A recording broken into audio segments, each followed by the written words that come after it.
You're listening to the Longer Haul Youth Ministry Podcast with Jody Livingston, episode number 30. It's the big 3-0. Yay!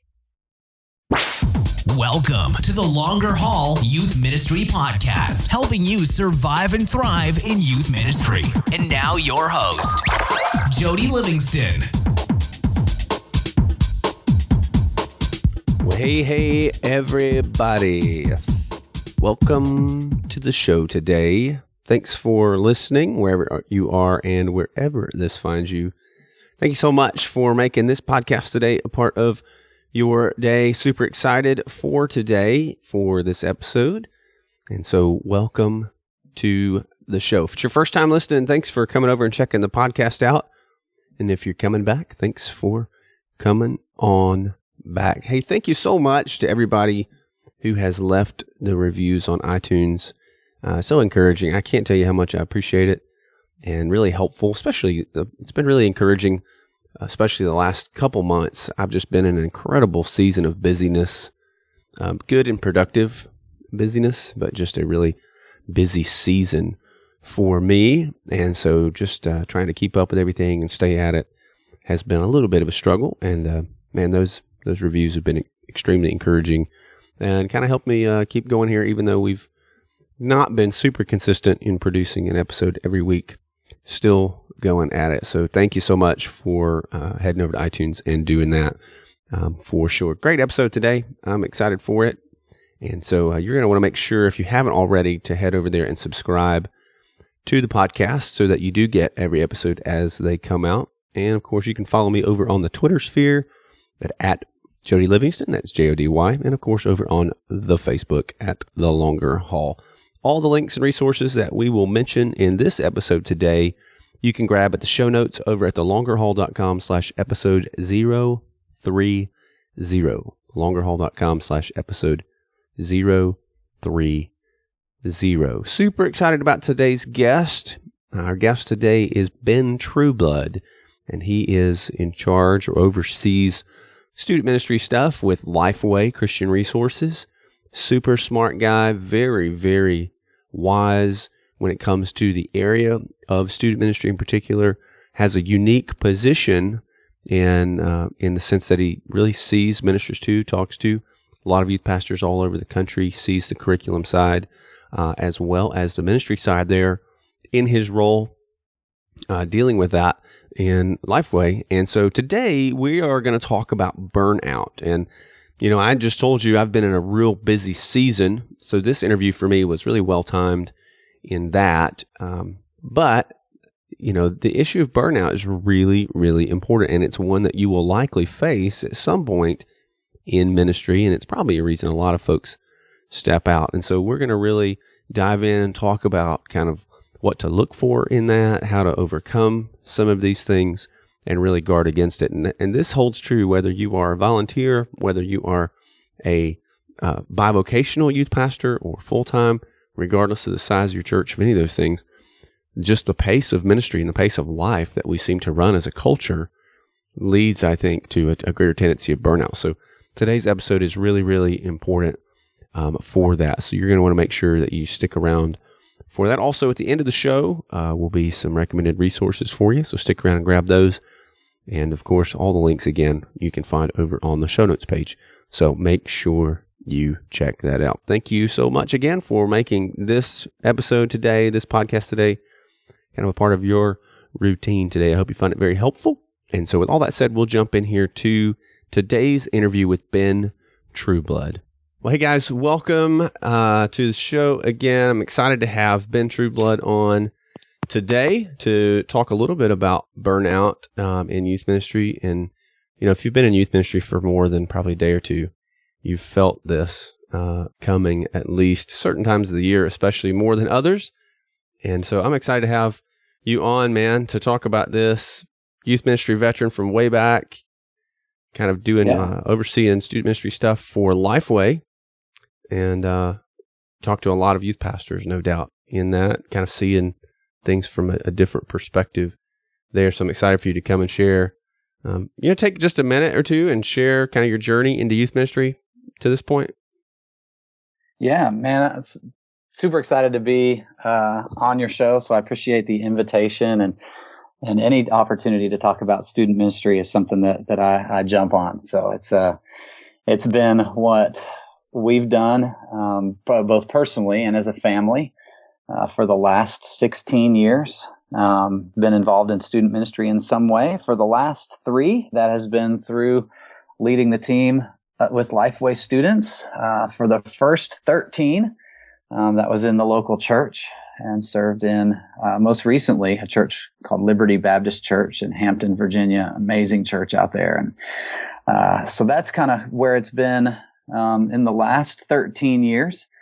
And before that, I felt called to ministry as a senior in high school, and just kind of interned at the church that I grew up in, and quite honestly, had a really bad internship experience. Partly my fault, maybe mostly my fault, but left that experience and just saying, man, if this is what student ministry is going to be, then I don't want any part of it. I'll fulfill my calling as a volunteer youth worker, and I'll just, I'll be the best Sunday school teacher or life group leader or whatever, whatever your church calls it. I'll be the best one of those there is. Yeah. And so just kind of went on that for a journey for a couple years. And then God just, through serving as a Disciple Now leader for a friend at a church in Texas, God just said, no, I've got more for you than being a volunteer leader. You're to give your life to student ministry in service of me. And so we launched in, and that's been the journey, and it has not been easy. But man, it really is one of those things. Guys ask me all the time, I'm sure you get the same kind of question, like, man, I'm feeling like I'm called to ministry, but not sure. And, one of my responses is always, if you can be happy doing anything else, then you should do that. Yes. And so that has rung true for me. There's no way that I could be happy doing anything else in student ministry. It's where God has us, and we're glad to be there as a family. And student ministry is something we've always done together, my wife and I, my kids, and it's healthy that way, believe in doing it that way. And so that's just kind of where we've been. Yeah, that's so good, man. I remember, so I was similar to that. I was a senior in high school as well, and I didn't want to do student ministry. I grew up in East Tennessee. And so really kind of your traditional church there in what you'd expect in East Tennessee. Yeah. And so it was kind of a lot of orange. Yeah, a lot of orange, and the same message every week from different text kind of thing. And but a pastor who loved Jesus, loved the gospel, was passionate about seeing the lost come to Jesus. And I just remember going and talking to him about that. Like I didn't even know what a call to vocational ministry was. I'd never heard of that. I just remember going sitting down with him saying, "Hey, I want to do what you do. I want to be like you. I want to preach like you do." And his words were, "You need to run from this." And I thought, what in the world? I just told this guy I wanted to be just like him, and I thought that would like this great honor. And he basically, he's like, "You do not want to do this."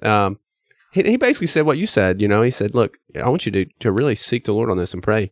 And when you feel like you can do nothing else to be happy and fulfilled, then you come and we'll talk." Yeah. And I'm telling you, man, I mean, we're talking about burnout today, but that one conversation and question has saved my ministry so many times over the last 16 years. I can't even tell you because, once a week I quit, and then I get up the next day and go into work. And I think everybody kind of feels that. But if you're not confident in that call out of the gate, you're never going to last. No, that calling, it really does serve as an anchor. There are a lot of times in student ministry, even, one of the questions I think that rises out of this feeling of burnout is, man, why did I get into this in the first place? Like, why am I giving all this time and this energy, and like, what am I doing in student ministry? And that to me goes back to the root of calling. And if there's not that definite moment where you can say, man, God kind of wrestled me to the mat on this issue of calling, then that burnout is going to bloom and turn into something that can be really dangerous, not only for ministry, but for you personally and as a family and all of those things. So to me, it really, those two, that issue of burnout and that issue of calling really go hand in hand together. Yeah, absolutely. And I think I see a lot of youth pastors who had a great time in youth ministry, loved youth ministry. God really moved and did a lot in their life during those, particularly those high school years, 9th, 10th grade, and kind of come away from that and wanting to be a part of that. And oftentimes just kind of that excitement and kind of zealousness for students and youth ministry kind of drives them that direction. And maybe they get in it and realize, I just really enjoy this, but it's not necessarily like God's calling on my life. And that's tough. Yeah. That's tough. But I think you've got to know. You've got to know. And that's not to say, though, and I think you'd agree with this, that just because you're certain of your calling doesn't mean you won't burn out. Absolutely true. I think burnout is something, I think it happens most of the time because of something that we've allowed to happen, or something creeps into our own life personally, or a conversation with a parent or a pastor or minister of education or whoever your supervisor is. Something happens and it just doesn't sit with us right, and it doesn't go away. Yeah. Or just after, like you mentioned, after a long period of busy ministry. I mean, we're sitting here in October, and everybody in youth ministry had a busy summer. And so, but again, that's a situational, circumstantial thing that I think then puts us in a situation where we may be more susceptible to burnout. And then, I think part of the response to burnout is where that calling comes in, and how we wrestle with it and deal with it and take the next step to move out of that burnout phase. But I do totally agree with you. Just because you're sure in your calling doesn't mean that you'll be safe from this burnout situation. Yeah. So let's talk about a couple things. Let's talk about kind of some causes that you see for burnout, and then maybe some really practical steps to take. Yeah, for sure, man. I think one of the things, and this has been true for my own life, both in that original experience I mentioned as an intern, where I walked away and said, man, I do not want ministry. Like, I don't want to be a part of it if it's like this. And that burnout, it doesn't have to come because you're tired, though sometimes it does. And that specific situation of burnout came from maybe some bitterness that had built up in my own life about how I thought I was being treated in that situation as an intern, and just where I thought ministry was headed, and kind of having my own thought about how student ministry should be. And again, I'll be very upfront. I didn't respond well in a lot of those conversations and situations, but man, I think that when bitterness takes root in our lives, it can lead us to that burnout phase pretty quickly. And I know that from talking to a lot of student pastors across the country, typically I see this starting when a relationship with a senior pastor or relationships with parents of students in the ministry begin to go south a little bit. Those two relationships seem to be, in my conversations with people, primary when bitterness begins to lead to burnout. What do you think causes? I mean, I've written on the blog before, I post 5 reasons you don't get along with your pastor, or you struggle to get along with your pastor. Yeah. And there's no doubt there are some difficult pastors to work with. I'm not going to be so naive to think that. But I think a lot of times we don't do ourselves in youth ministry many favors in that. And I think every youth pastor is going to struggle and at some point say, well, if I was pastor, right? And I always just encourage, look, you're not.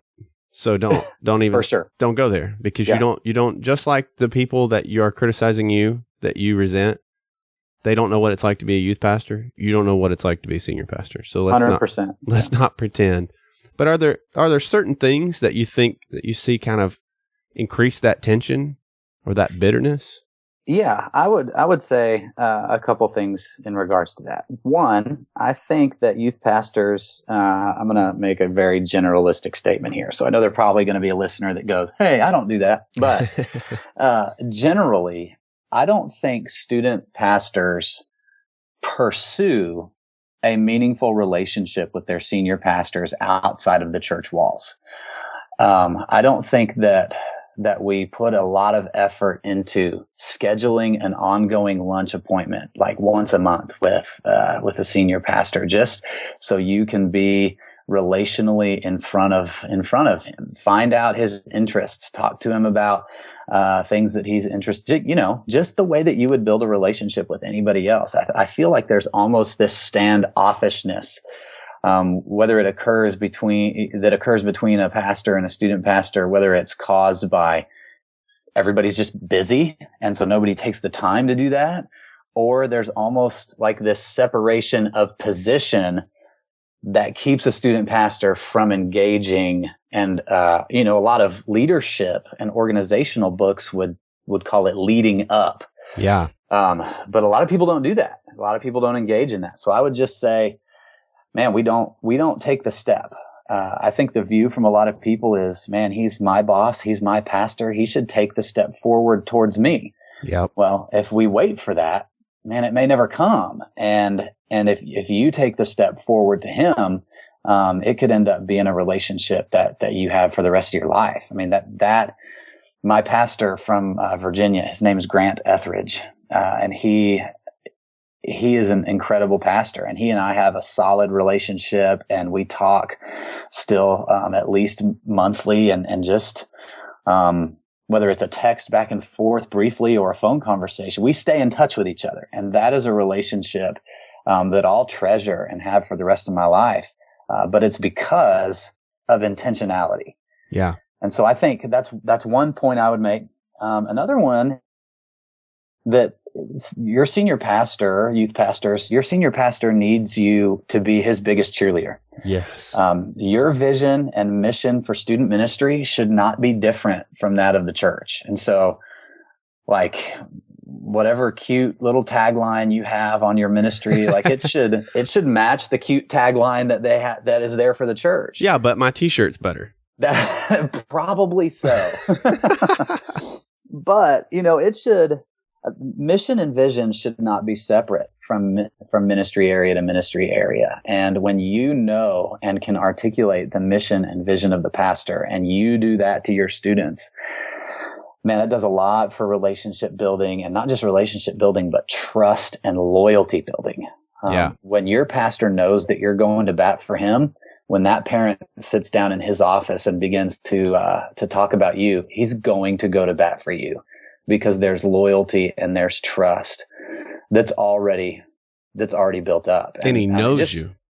Absolutely. I mean, just think about for a second. As the student pastor, you have the most the largest connection to people aside from the pastor in your church. Yeah. Why? Because you have students and you have their parents. Yeah. So you have a lot of influential power in a church, and your role is to use it in support of the authority and direction of the pastor. The last thing I would mention there, and then we keep rolling. I'm super passionate about this area of ministry, if you can't tell. But the last thing I would mention is that our response to authority reveals more about our personal relationship with the Lord than it does about that person who's in authority. Yeah. It just, man, God, if you believe God called you to that church, then you have to believe that God called you to serve under the authority and direction of that pastor. And so if that's something you're unwilling to do, then you need to either pray that God would fix that in your heart, or you need to leave because you're not being helpful to the person that God put in charge. Yeah. And it just comes right back to that calling again, not even just to calling to the area of ministry, but calling to the location and the place of ministry. Man, I think that's so good. That is so good. And that is, I know, for a lot of youth pastors, that is a struggle. And I hear this, I'm sure you do. There is kind of an expectation from a lot of youth pastors that they would be mentored by their pastor. Yeah. And I think in a perfect world, that sounds awesome. But in reality, you don't have time to mentor people that expect you to mentor them, most likely. And your pastor probably doesn't either. I think you need a mentor. I just think your pastor's probably not going to be that person in your life. I don't think it's always feasible. In some cases, it will be, but that takes a special kind of person who's kind of geared that way. And that will largely depend on the size of your ministry and the structure of your staff as well. But yeah, man, communicate up. And it can be simple things like just a text message. I'm praying for you today. Or, hey, I just want you to know I've been praying for you. Or, how can I pray for you? Or, I just think that's so, so important. I have a great relationship with my pastor. I actually have a great relationship with every pastor I've ever served with. And you are absolutely right. I think one of the keys, not only to avoiding just burnout, which I guess is kind of the other side of this, but just a longevity in a place of ministry, is a great relationship with your supervising pastor. And for sure, you got to seek that out. You have to seek that out. Yeah, and I would say the same thing. That the one pastor I mentioned rises above the others, just because I would consider him a mentor, and it was a very, like you said, it happened to me in 1 out of 3 that I would consider them a personal mentor. But let me ask, did that happen? Do you think that mentoring happened as a result of your pursuit of that friendship? Or did he pursue you in the sense of like, I want to mentor you, let's be friends? No, I think it was the result of the pursuit of a relationship. And it was, I was very intentional. And he, in the interview process, I made it clear that, hey, I respect you, your ministry. If I come here, here's an expectation that I have. And I laid it out. Like, I'm looking for the next pastor that I serve with to develop me as a leader and as a pastor. And that was something that I was specifically looking for going into that situation. And I made it clear in the interview process, to do that. And then once hired, followed up with that, and made sure that I was, like I said, his biggest cheerleader, and that every opportunity I had to be around him or travel with him or do something, I said yes. Yeah. Without even hesitating. And I think some of the greatest moments of that kind of mentoring and learning, it comes informally in the sense of, hey, you're going to the hospital to make visits. I want to come with you because I want to ride in the car with you and talk life and ministry. It's not really about what happens at the hospital. Although that certainly can be an area where you learn and grow as well, but just kind of that doing life together. I love that. That's so good. So if somebody's listening and they are in a situation where they do not have a good relationship with their pastor, there's kind of bitterness there already, what kind of steps would you give them to take? It's a great question. And I would start with, this is going to sound like a complete cop-out answer, but I promise it's not. I'm not giving you a Jesus juke right now. But stay close to Jesus. Yeah. Because if the mentoring relationship is something that you're expecting and you're not getting it, or if you're not expecting it, but you feel like your pastor is not supporting you the way that you imagined, whatever's happening to feel like that relationship is not going the right direction. If we are not walking with Jesus personally through that time, then that frustration is really going to hit boiling point quickly. Yeah. And it's the only thing that's going to ground us in the midst of that frustration or disappointment, maybe a little both, is having that identity. It's what we tell students all the time, like live knowing that your identity is founded in Jesus. Well, there are so many things that we walk through as a student pastor where we need to point that message directly at ourselves and our own hearts and say, you know what, I don't feel right now like this is going the way I want to, but my life isn't lived on a feeling. It's lived on my identity in Jesus. So I'm going to do what I'm called to do. I'm going to pursue what I'm called to pursue in Christ. And then he's going to take care of the other things. Yeah. The other thing that I would mention with that is, my personality leads me towards clear and open conversations. I don't like to sit on an issue with my staff here that I lead now and volunteers and staffs that I've led in the past, if something is wrong, you will know. Yeah. Because I don't like to sit on it. And I want my team members and people that I work with to do the same for me. If they don't feel supported, if they don't feel like everything's right, then they have the openness to say, man, help me interpret this. And so I think there is a moment where openness with your pastor is needed, and just say, but I wouldn't be accusatory. Right. I'd say, hey, pastor, I want to do a great job of supporting you and your vision for this church. Help me. How can I do that? How can I be your biggest supporter? How can I be your biggest cheerleader?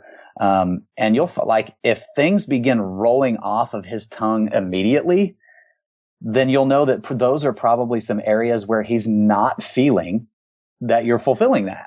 Right.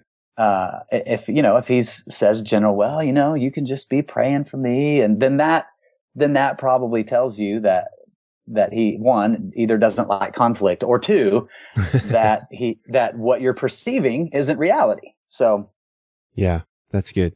I think it's really important. I think that's such a good, encouragement to pursue that relationship, that friendship.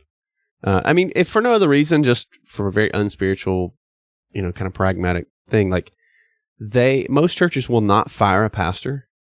A pastor can fall morally, they can do a whole lot of crazy stuff, and churches tend to not want to fire a pastor, senior pastor, because of the headache and the heartache and the damage they feel like comes from having to find a new pastor. But they will fire a youth pastor in about 2 seconds if they think you're not doing it, and your pastor can be a big proponent of that or not. And so to have that relationship, and really, just to have somebody that you can go to that you trust, which is nice. The most of the conversations that I have had with pastors that I've served under have been, it doesn't happen right away, right? But over kind of the course of a couple of years, that friendship grows.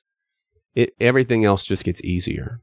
It does, and it takes years, and that's that's the reason why you do the podcast and you do your blog, is to get the awareness and help people stay longer, because the specific issue that we're talking about right now, man, you'll never experience that if you're two and done. Yeah. It's just not possible. The loyalty and trust takes longer than that to build up. And I think you have to work at that really hard from the outset. Yeah. As far as that relationship. And I think it's easier to do it that way too, because when you first go on staff, there is a desire of your pastor even to want to know you better in those early, kind of months, where after you've been there a while, you just kind of both settle into your kind of ministry role and rhythm, and maybe that intentionality is not there. So that's really good. Okay, so bitterness. We've made it through one. That's good. What else would you add to that? I would say bitterness. I think the relationships with the pastor could be number two in that. It's definitely another cause of burnout. If you're not, if that relationship's damaged, you're not feeling it's going the way that you want to do. Another one, when I talk about this, I hesitate to say it because I feel like sometimes people use it as an excuse. But one of the causes of burnout, I would say, is working too much or not spending enough time with your family can cause burnout. And while on one hand, I completely believe that is a cause of burnout, on the other hand, I see far too many situations where I think people are using that as a crutch to get out of work. Yeah. And man, the lazy student pastor issue just drives me insane. And it earns student pastors, because I really do believe that is the minority of student pastors. Yeah, I do too. The problem is that's the reputation that has been tagged onto so many youth pastors. Like that's the perception. And I hate it. I think it's wrong. I think it's a wrong perception, but sometimes perception, that's what people think. So, But working too much and not spending time with your family, I think can lead to burnout. Don't use it as an excuse for laziness. Don't use it as an excuse to get out of work. Student ministry is a very demanding job. I mean, I believe that next to the pastor, it's the most demanding position in the church. In fact, the position of a youth pastor is more like the position of pastor than any other position in the church, I believe. Yeah, I would agree with that. Yeah. My boss, Eric Geiger, who's the author of Simple Church, and some of your listeners may be familiar with that book and with him. He wrote a blog recently about why student pastors make the best senior pastors. And he makes some of those points in that blog article. Because it's so similar. You're in a preaching rhythm every single week. You're in charge of a small group ministry and discipling students every single week. You recruit volunteers there are so many similarities. Working too much can be easy for a youth pastor to do because it's, you've got swim meets and volleyball matches and football games and plays and musicals and middle school band concerts. Yeah, but you got to go to it. Like, you can't. You've got to be involved in not just football, but other activities too. And so it's super important. And like my wife and I, as a result of conversations and just saying, man, we're doing too much. We're not like we're losing connection with each other because we're connecting with so many other people. And that can happen easily. And so we made a rule that we would, aside from like Wednesday night and, we had a home group that met in our house for discipling students on Monday nights. And, we had church on Sunday night. And so it was, that's Sunday, Monday, and Wednesday night already. We just made a commitment and said, we're going to give one other night a week to student ministry. Yeah. And the other nights a week, we're going to hold to ourselves. And man, some people might be listening and be like, well, how in the world did you do student ministry only being at one activity a week? Well, we were wise, and it wasn't football every single week. Yeah. And, we spread ourselves around and tried to get to it. And it worked. It worked. We lasted a long time, and parents and students appreciate that. I remember, I think it was Doug Fields, who I was at a conference once, and he was talking about the issue of like ball games and concerts and whatever. And he said, don't stress out over being there for the whole thing. Like, go early to one and see the student. Hey, have a great game. Go late to the other. Hey, great game. Because they don't care that you watch the whole game. They just care that you show up. Yep. And the same thing with parents. And man, that was so freeing. I think the other side of this, man, we could talk about lazy youth pastors for sure. But I think the other side of this is two things. One is I think we talk so much about balance now, which I think is totally ridiculous. There's no way you can live balanced in ministry. Man, I'm so glad you said that. Gosh, because just be healthy, right?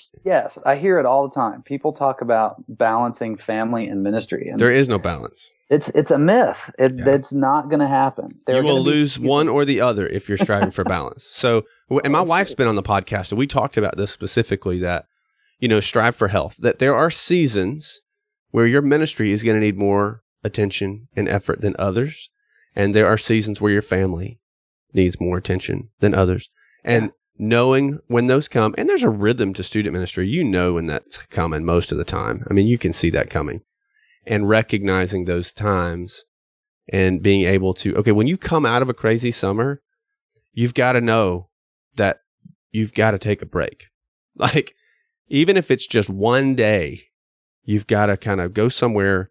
If you're a bivocational youth pastor, that's difficult. I recognize that, man. I lived that. But you've got to find time to break away. And you may not, I would think too, like for the bivocational guy, your evenings are probably when you're doing the majority of your ministry. Yeah. So you may not be afforded the luxury of saying, we're not doing any student ministry. We're only doing this night, because I'm doing everything.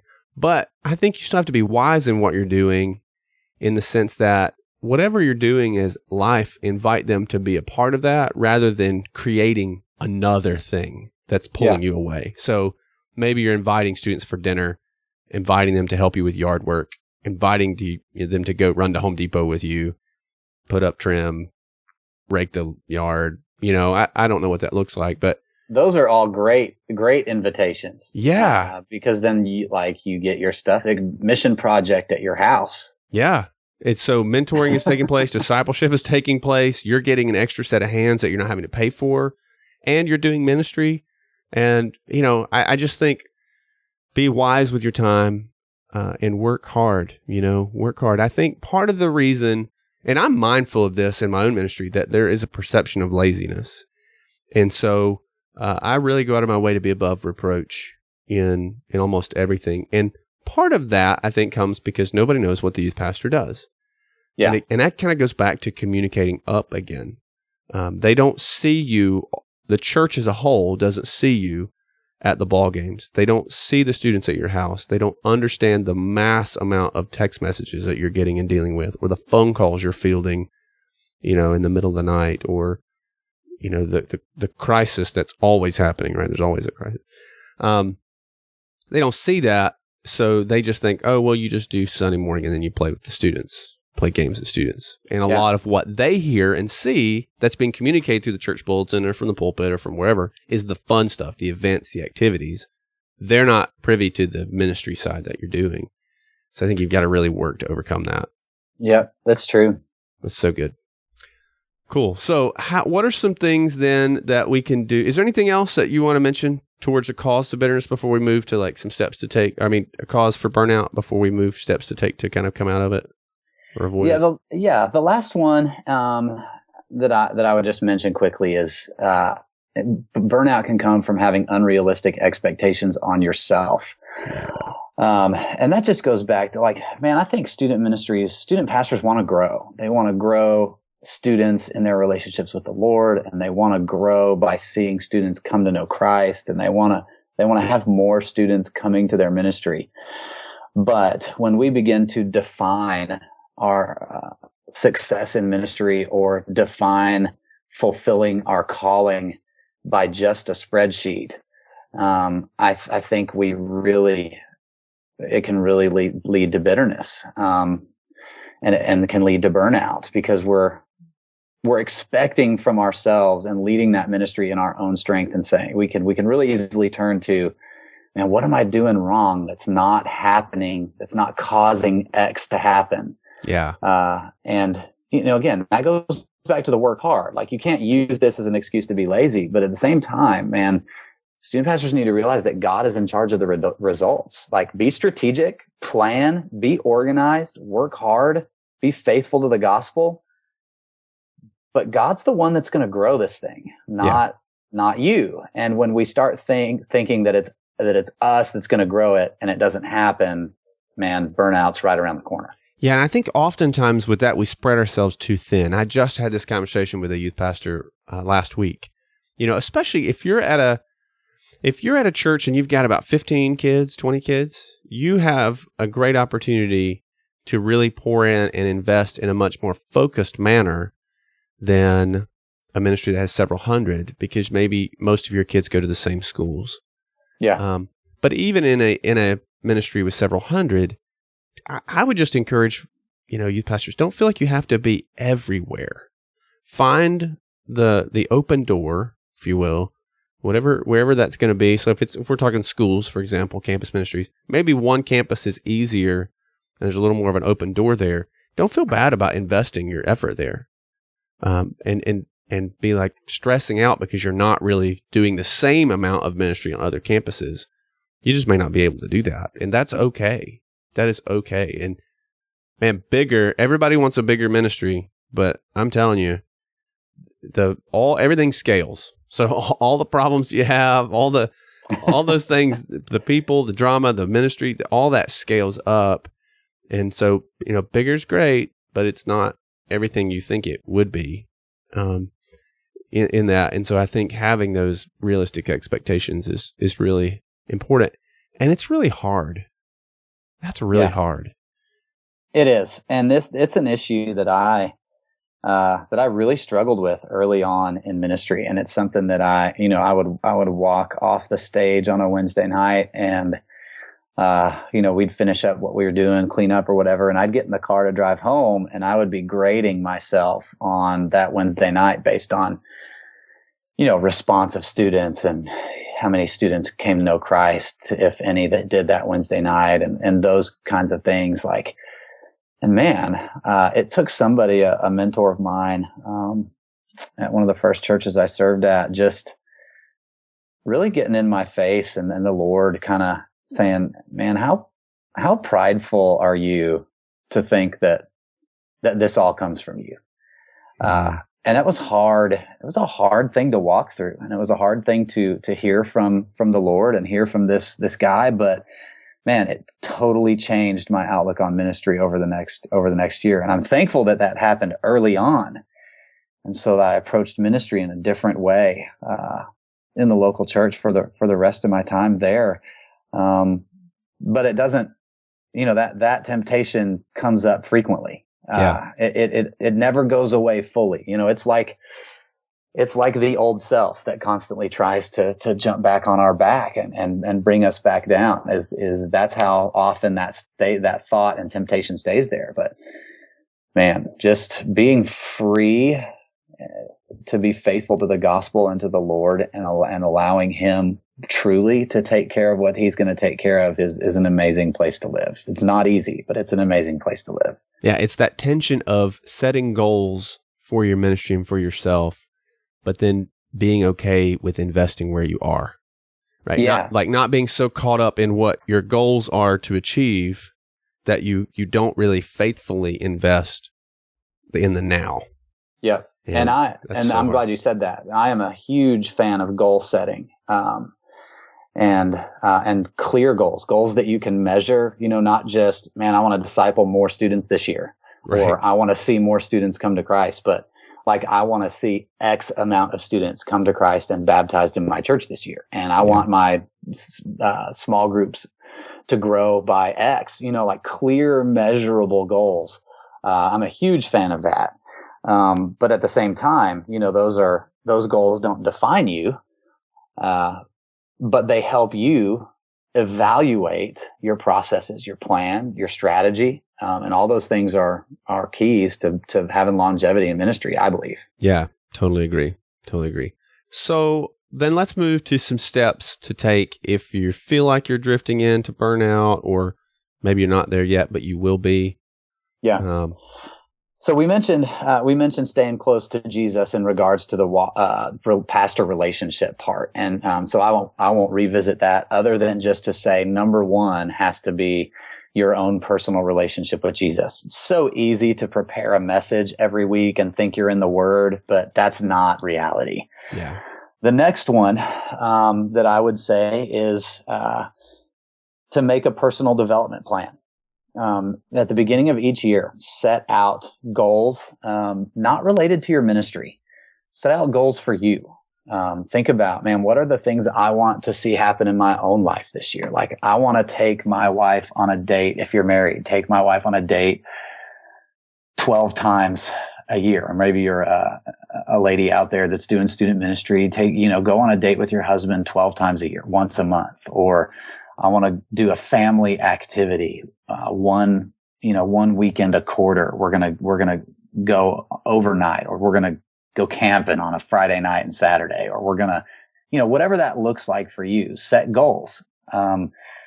Set a goal for how many books you want to read. I'm a big proponent of that one. Yeah. Brent Crow is the vice president of Student Leadership University. And they have a great program for developing student leaders. And one of the things that they always talk about is, and I think Truman was the original person who said this, but leaders are readers.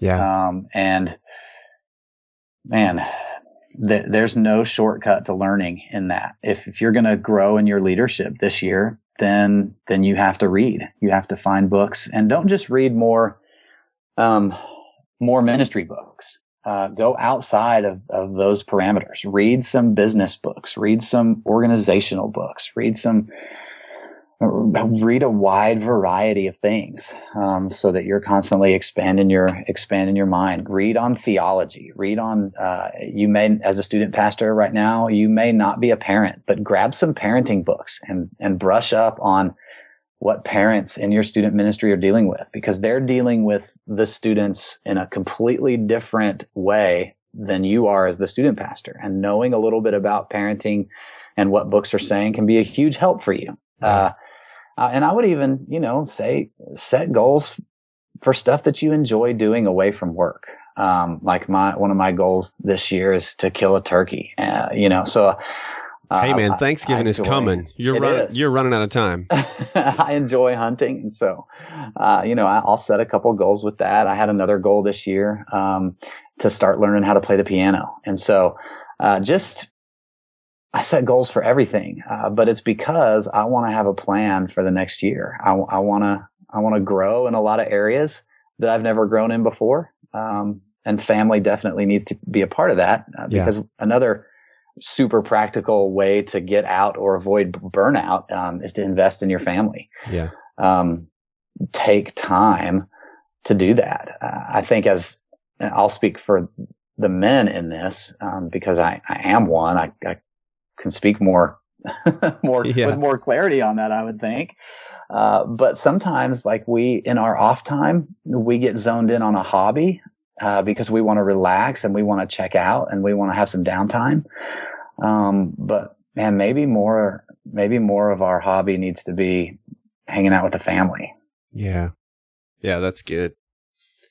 That's really good. I think it's so easy. I would be it'd be a scary number if you could get youth pastors to be honest. And I'm sure somewhere there's some data on this, like how many youth pastors who are, teaching every week really spend time personally in the Word and in their walk. Like, I think it would be, I don't even want to know the answer. I'm with you. Which is so scary. Yeah. And I would say probably pastors in that same breath. Oh yeah, for sure. Yeah. It's just easy, man. You're in the Word all the time. There was a period where I kind of nerd out a little on study and prep, which is just I just enjoy that.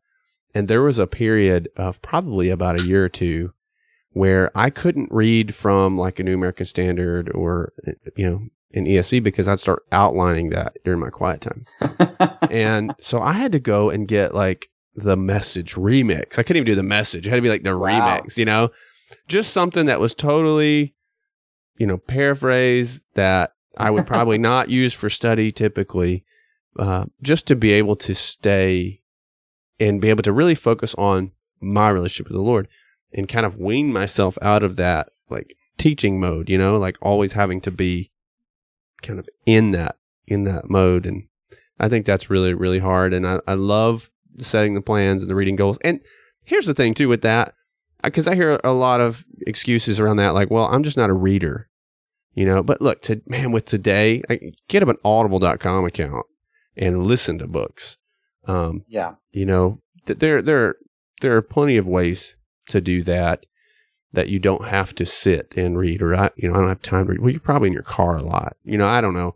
There's just there's ways around that. And so certainly investing in your family. Yeah. So because of technology, like the Truman quote I mentioned a minute ago is not all readers are leaders, but all leaders are readers. Yeah. And I hear the same thing that you just said about guys that'll say, man, I'm just not a reader. And I think that's just the biggest cop out of all time. Yeah. It goes back to that laziness. No, it does. It's just a discipline that you develop. It is. It is for sure a discipline. And, some people read at different speed than others.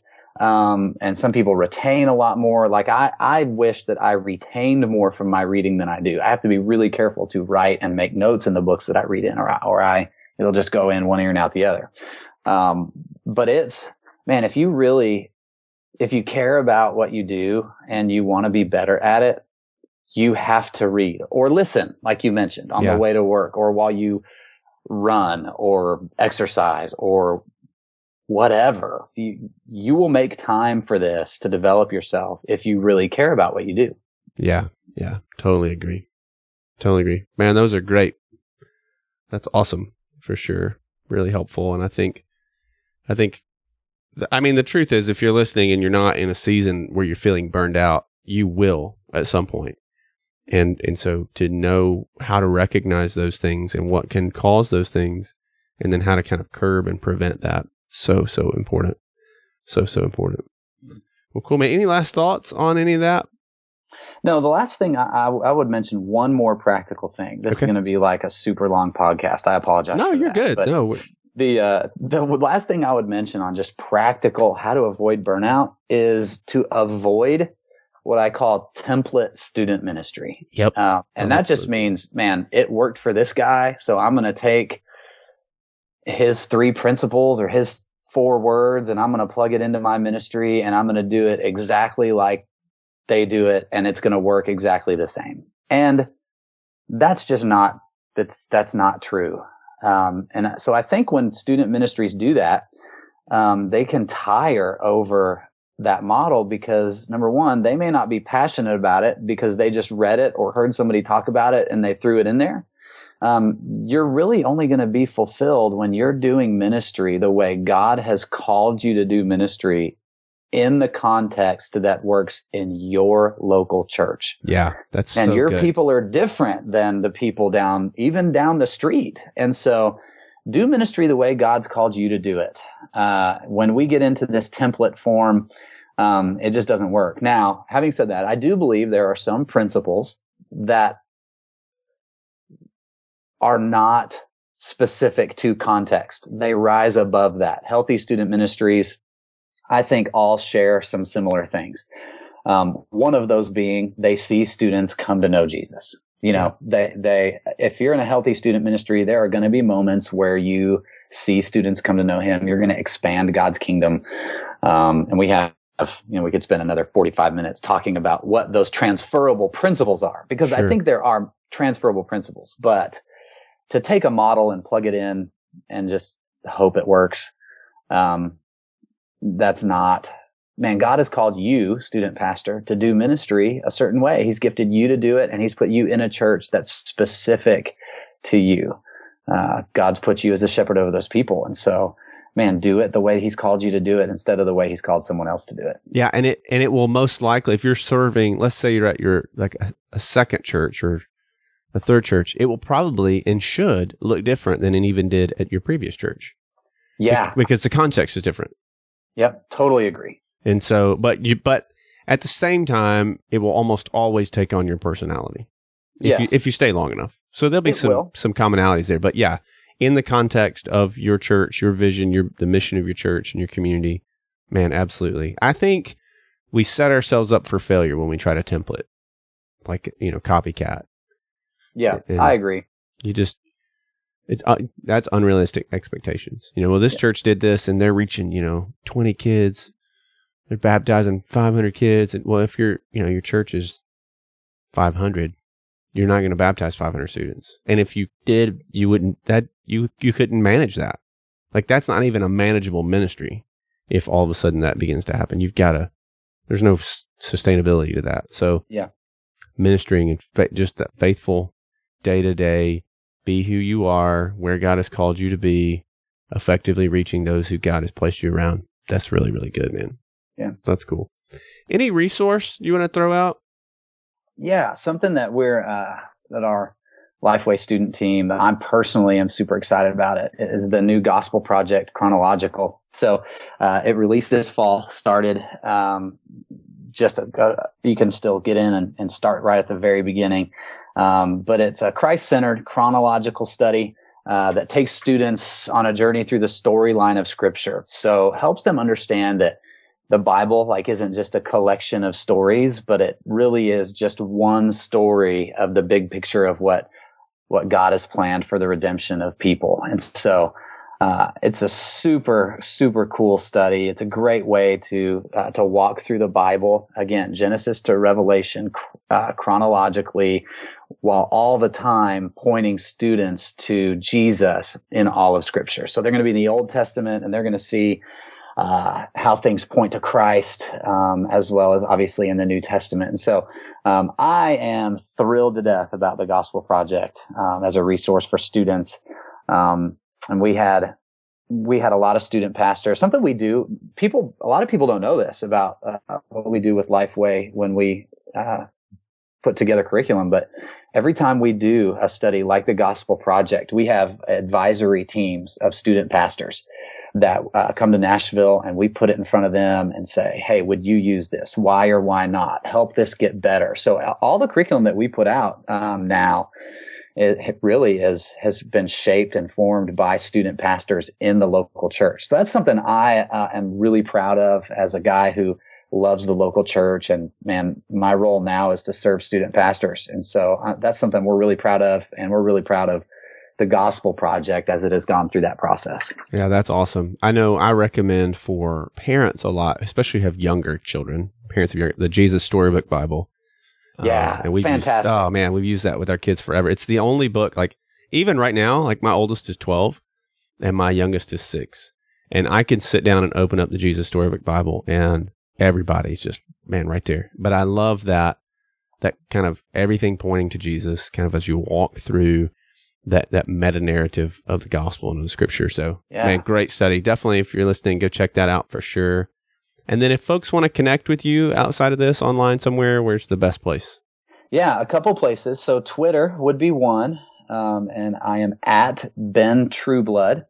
And then also, I blog and have guest people come in and those kinds of things at lifeway.com/student ministry. So those are probably the two best places to connect with me online, and would love to get together and talk student ministry and shoot back and forth on tweets about student ministry and however I can serve you guys as student pastors. Yeah, that's awesome. And for sure, if you're listening, you can head over to the show notes and leave a comment there as well. Kind of what are your thoughts or where you're at? What's your struggle with burnout in particular? And man, we'd love to hear from you on that. Well, Ben, thank you so much for coming on, man, for giving the time. Lots of good stuff in here, and I know it's helpful. Yeah, thank you for having me. It was a joy to be on here with you. Cool, man. We'll catch you later. All right.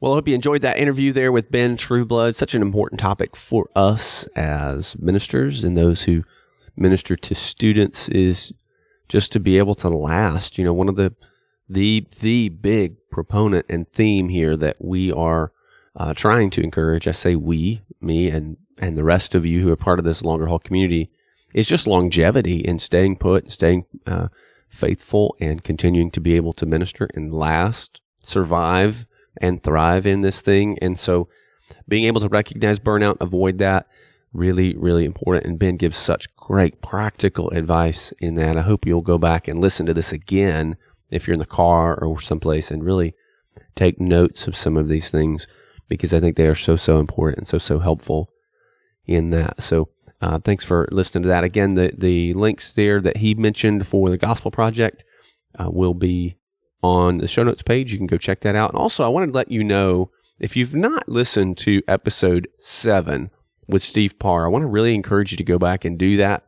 Steve Parr is here in the state of Georgia with me with the Georgia Baptist Convention and has written a book, done some research called Why They Stay. And they've gone back and looked at so much has been done of students leaving, graduating our ministries and walking away from the faith.